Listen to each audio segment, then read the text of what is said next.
I'm delighted today to be able to introduce Hillary Freeman to speak on this training for mentoring that she is going to talk about. And it is a collaboration between the Minneapolis Police Department and the Greater Minneapolis Council of Churches. And it has to do with pairing mentors with prisoners that are incarcerated in correctional facilities. And I realized in that moment they are not perpetrators and they are not victims. They are human beings. And so began my journey of working in prison reentry. And it was really an eye-opener, because one of the things that I'm really aware of is that if you work in corrections or in police departments, because you see the unraveling of communities that happen, you often see offenders as perpetrators. You label them. And what I knew from working with faith communities and nonprofits, you often saw them as victims. Neither of those positions are a faith position. Neither of those positions are helpful. Both of those positions make that person less than a human being. And they are a human being.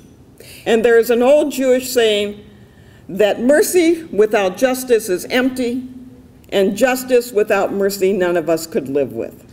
And how do you begin to find that balance? And so my work is involved at the Adult Correction Facility in Plymouth.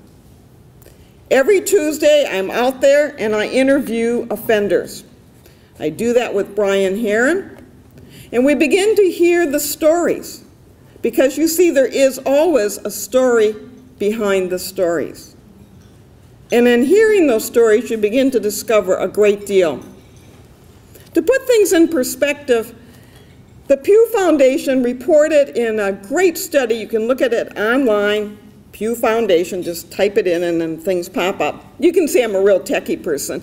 And the report says that 1 out of 100 people in this country is incarcerated. 1 out of 100. And you begin to think about that. It is more than Russia. It is more than China. 1 out of 100. And there's a Presbyterian church that in Chaska that is doing a series called 1 in 100. And I think it's a great thing, because we have to begin to talk about that. And out of the Adult Correction Facility, we work at the Adult Correction Facility in Plymouth. There are 7,500 men and women coming out of that facility every year, and they come home. And one of the things that I've discovered as we begin to talk about who are offenders is that they are people's aunts and uncles and sons and brothers. I had, and I will not name the congregation I was in, but it was a Lutheran congregation in the suburbs. Someone comes up to me after I got done speaking and says, I have a son in prison. Well, he's really not my son, he's adopted. And I said to myself, my God, what shame have we committed? What shame have we done to say, you know, we can preach about the prodigal son, we can talk about the Lord's Prayer, but we don't want to acknowledge anywhere in public. When is the last time in a congregation, as we pray for people who have died in Iraq, have we prayed for people who are ill, we have prayed for people and all kinds of stuff, when is the last time that we have heard in a congregation prayers for those who are coming home from prison? There is still at least one group left in the closet, and that is our sons and daughters and aunts and uncles and grandmothers. And it's time, I think, as Lutherans, that we begin to start including prayers for those who are coming home. And so what we do is every Tuesday we hear the stories. Brian and I get the people that we interview from 3 primary sources. First of all, drug court, their referrals.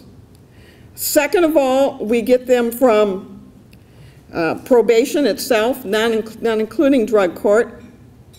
And third, we get a lot of self-referrals. We're starting to get a lot more self-referrals, because we have to recruit over 100 mentors a year. Now, there are a lot easier ways to mentor. It's fun. I work with Paint-a-thon, and it's great to paint houses, and it's great to build houses, and it's great to stock your food shelf. But Jesus called us to follow. Not the easy path, but to follow. And I look for a few people, not many. What is it that we look for in mentors? And what does a mentor do? Well, first of all, we ask you just for 4 hours a month. We ask you to start visiting while they're still incarcerated. And then walk with their journey on their journey home to be faithful, not successful. I have to say this over and over and over again. Change is difficult. One of the most interesting things about mentoring that we find is that we ask a question, because we always match men to men and women to women, except rarely when we have somebody who's transgender, and it works better if we do that gender match to who they understand themselves to be. One of the things that in our program that we know when we ask the question, we say, do you have any preference for age or race? What do you think the answer is? No, there's none. A lot of people will say, oh yeah, brothers have to be with brothers. We have suburban white men mentoring inner city men. We have inner city women mentoring suburban women. Because what they say to us is what's important is trust. They want someone who will be there as trust. You see, they've been a commodity. So what we do is that we recruit mentors to be faithful, not successful. 55% of our people will stay connected with the mentors.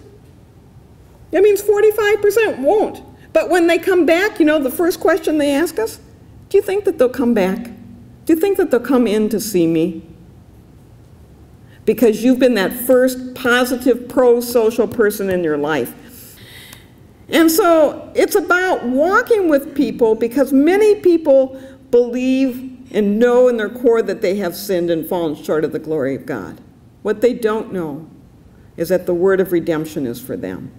And we don't proselytize. We're not prison fellowship. We don't go in there and say, you know, take Jesus and all will be well with your life. But people say, tell me how you live your life, Dick. Because the best sermon preached is the sermon lived. And people will ask you. The woman I've mentored with always asks me, pray for me. Pray with me. You know. And they're human beings. They're human beings looking for one or two of you in this group today